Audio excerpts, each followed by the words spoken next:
hit the school, I can get them both. I don't wanna choose, and I'm quick, cut a nigga off, so don't get comfortable. Look, I don't dance. What's up, y'all? Welcome back to the channel. Thank you all for your likes, shares, comments, and subscriptions. I appreciate each and every one of you. I want to first start off by letting you guys know your participation here does mean a lot. I appreciate the comments. I do see the comments. I see the ones that aren't so good and I see the ones that are so supportive. For those of you who are very supportive, who are very positive, I want to take the time out to thank you guys for those messages you sent. Well, the comments, because we don't get messages here, but I want to take the time out to tell you guys, just like you take the time out to tell me or leave me those positive comments. Thank you. So without further ado, we're going to get into today's episode, which is really about support or the lack thereof. And I'm going to do two segments on this. The first one is going to be talking about family, and then the second one is going to be talking about friends. So having a supportive family is not something that I can speak on. I felt supported. The only family member that I really felt supported in was my grandmother. Now, she is no longer here, but I felt a great deal of support coming from my grandmother. Y'all, she was such a lady, so much class. And yes, she would get you together. She would get you together. She really rescued me from a really bad situation dealing with my mother. I shared this story about what I dealt with my mother on a previous podcast episode, so I'm not gonna go into it. But me and my mother really don't get along. We have never gotten along, and even when I was, still to this day, I just, I wonder a lot, like, why she disliked me so much. But thankfully my grandmother stepped in, and for a great deal I lived with her up until she passed. Well, up until I went off to college, and then she passed and everything like that. But truthfully, that's about the only amount of support that I have really felt from my family. So in today's episode, I'm going to title it Unsupportive Family. And I want to know your experiences down in the comments down below. What are some of the things that y'all have dealt with? What are some of the things that y'all have experienced? And definitely let me know if you can relate. Sometimes we deal with narcissistic family, unsupportive family members when we have an issue, or we have something that we're doing. Maybe it's a talent that we have, maybe it's something that's very important to us, something that we created, and they just seem not to care. For me, I'm a writer, and I remember doing like pageants or the talent show. The only person, my grandmother came, and then my aunt came as well. But and that aunt child was such a disappointment to me these past few years. It's just like I had already kind of knew how she felt about me, but these past few years was really just the icing on the cake. And I will never, I know they say you're supposed to forgive and let go, but I'm never going to be able to forgive that. Never going to be able to forgive that. So that's some healing and work that I'll have to do, but we're not going to do it today. We're just not going to do it today. But I felt supported when my grandmother was there. And so when you have certain things that you're able to do, talents, or you have, maybe you play in sports, or maybe you whatever it is that's important to you, you want to feel supported by your loved ones. If it's like going through a dark time, you know, you want to feel supported. You know, you want somebody to be able to talk to. And one of my experiences with me dealing with this situation that you all know about the stalking and harassment, I was not supported at all in my situation. A lot of y'all, I've seen comments where y'all were asking like, where's your family? Yeah, I had a lot of questions about family. I don't have any family support in regards to this situation. And that's one of the reasons why I'm unable to forgive one of my family, that aunt that I was telling y'all about. I'm unable to forgive any of them because for starters, I went down to, I was living in Houston at the time, Texas, and then I left everything to get away from that guy, and then I went back to my hometown, and they were so unsupportive. I did not feel safe at all, and I will never forget how I felt. I will never forget what I experienced, and that's why it's not always beneficial to go back home when you leave the state.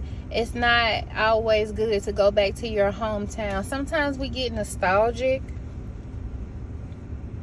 and sometimes we get to thinking, well, what if things could be different?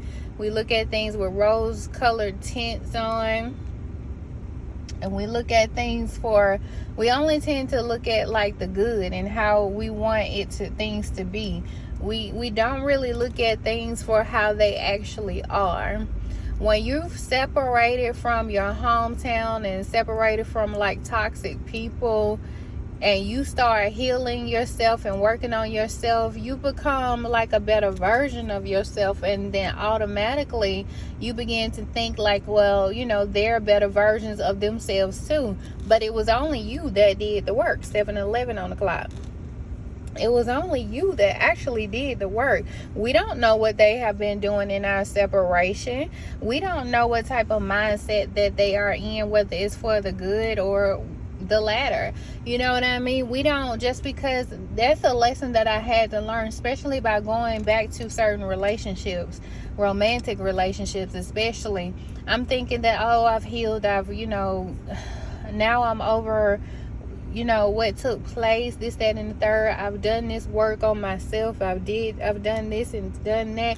Then you go back to it, and it's just like a culture shock. It's like immediately you shocked at it because you respect yourself now, and then the same person that you dealt with tries to do those same tactics and same things to you, and now it's just like, whoa, it's like a shock to your nervous system because you don't put up with that anymore.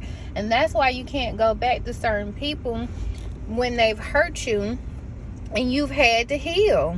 When you have your boundaries up and when you learn to love yourself more, it's not good to go back to what hurt you. It's not, because now you got to do all that work all over again, and that's unfair to you. So I'm at the point where I'm learning, like, I don't want to go back to certain things. Yes, I get nostalgic. I want to go back to my hometown, but really I don't even feel welcome. What is that gonna do for me? If I'm not supported here, if I wasn't supported back then, why would I be supported now? I feel like a lot of people have failed me, especially in my childhood. And growing up, it makes sense to why I'm dealing with certain things that I'm dealing with, because a lot of people that were abusive to me had no accountability, and now I'm dealing with these things now to where I have to stand up for myself, because all I have is myself. I'm running into situations too now. I have to be that voice. I have to advocate for myself. I have to say, no, this isn't right. These are boundaries, and people can't just get away with what it is that they have been doing or are trying to do. And one of the things that you'll run into is when you start asserting yourself and trying to put boundaries in place, people will try to make you feel guilty. People will try to even make you feel like you crazy. You don't know what it is that you're talking about, or that, you know, you're going to be punished. When you have grown up in a family dynamic where people were just able to abuse you, misuse you, and there's a lot of things in our families, yours too, where a lot of things have been swept under the rug. Oh, this is just a portion of our family that we're not going to talk about. You know, it stays inside the house. You know, those type of things, those type of incidents, those type of things that we have to hold dear to our chest so that nobody else would be able to judge us. Meanwhile, everybody has really gone through either something similar or something, you know, we can all relate to something taking place in our lives that we're not supposed to talk about, but the next person, quiet as kept, has gone through the same thing, if not worse. You see what I'm saying? I'm not here to say what was worse or what was, you know, trauma is trauma. There's things that we shouldn't have had to witness. There's things that we should not have had to experience. But trauma is trauma. And if we're being honest, like we always do on this podcast, people have failed us, and there was no support in our families. Just like you wanted to be supportive in your relationship. You could be in a relationship right now and people could dislike your spouse for whatever reason. Maybe they feel like they don't make enough money. Maybe they feel like, oh, this isn't the correct race. Maybe they feel like this is not the correct gender. Maybe they feel like this person doesn't work this type of job, or, you know, they don't dress this particular way. Whatever the case may be, you're not supported. And one of the things that you would want the most is just to be welcomed by your family. To know that you have a family that you can rely on. To know that you have a family that you can go to understand and listen to you, and that's not going to talk about you as soon as you get up from the dinner table. I had situations where even at the dinner table, honey, they was throwing eyes and rolling eyes and all this type of stuff at me. And then you wonder why I don't come around. They'll sit there and do stuff right there in your face and then wonder why they haven't heard from you in years. The black sheep of the family. I see those quotes on the internet a lot saying, oh, I'm going to be that family member where everybody starts to understand why this person doesn't come around. You see what I'm saying? When you start getting to a certain age, you start to see who people truly are, their actual character. And I mean, you gotta be wise enough to know when people really just don't mess with you like that. And my family just don't mess with me like that. When I was going through everything that I was going through, I know people were asking where I was and things like that. Some people have even come to me and said that they talked to my family and they were asking, you know, how I was doing, what's going on. And their response was, we don't know where she is. These people have been watching my social media page, have not reached out and said nothing. My mother reached out to me to tell me about in addition to the family. That's the first thing you finna say to me about addition to the family. You see that I'm going through all this? We don't know where she is. Y'all are watching me on social media go through all of this by myself. No support system, no support at all. But your excuse is we don't know where she is. There are several avenues, several channels to reach out to find somebody. If some, you know, and I'm just so big on effort. I'm so big on accountability, because when somebody wants to do something, when somebody wants to reach out to someone, when somebody wants to reach someone, period, they know how to do it. If you care that much, you would have done what I don't have no. Ain't no excuse. But people will say things like that just to make it seem like they're doing all that they can. They'll say certain things like that just to avoid accountability. People know what they be doing. People know what you're going through. They chose not to, you know, be involved for whatever reason. When somebody wants to support you, they're going to do it, and there's not going to be any excuse. It's just like a goal that you want to reach in life. If you have a goal that you want to reach in life, there is nothing, you laser focused, there's nothing that's going to stop you from reaching that goal. Like, I don't have no time for no type of excuses, no nonsense. I'm an extreme no nonsense person. If you come to me with it, you ain't going to get far. Let me tell you that, because I'm not going to argue with you about it. I'm going to go on about my way, and I'm going to do what I need to do myself. Because if you wanted to, you would. Point blank, we don't know where she is. Social media has told you everything that you needed to know. And if you wanted to reach out, you could. And when you did reach out, your first thing that you said was, in addition to the family, not where are you, not how can I help, not are you safe, not X, Y, and Z. No support. And I know that some of y'all can relate to this too, because y'all have seen firsthand how some of y'all people just really don't care about y'all. Y'all have been left out. Y'all have been outcasted. There are certain things that were important to you that they didn't care nothing about. There's people in y'all family who made sure that you felt left out. There was people in your family that made you feel like you were the weird one in the family. 16 on the clock. When all you wanted to do was be loved, and all you wanted to do was be accepted. Maybe you had friends that your family didn't accept. Maybe they wanted you. I'm hearing some like Ivy League. Some of y'all have people, friends and family members who are connected to, like, quote unquote well-rounded people, known all over the community. And maybe your friends were not accepted because they were a little rough around the edges. You know what I mean? Everybody's situation is different. But yet, we're all dealing with the same thing. No support.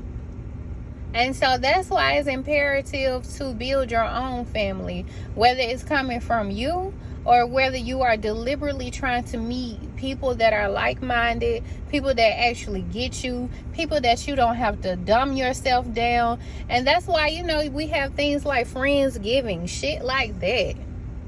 Situations like that. Don't just have to be Friendsgiving. It could be just more holidays. It could be just more time spent together with one another, where we just create our own family amongst our friends. There's no reason why your family should be as unsupportive as they are. Our family should be as unsupportive as they are. No reason. But these are the things that people choose to do. These are the things that people go out of their way to do. It shouldn't be like this, y'all, but we all have free will. And if they wanted to be there for you, they would have. Instead, they chose to laugh at you. Instead, they chose to mock you and talk about you. And they pushed you out of the family. Pushed you out of the family. Made you feel like you didn't belong. Deliberately let you know that you weren't wanted there. And they have no one to blame but themselves.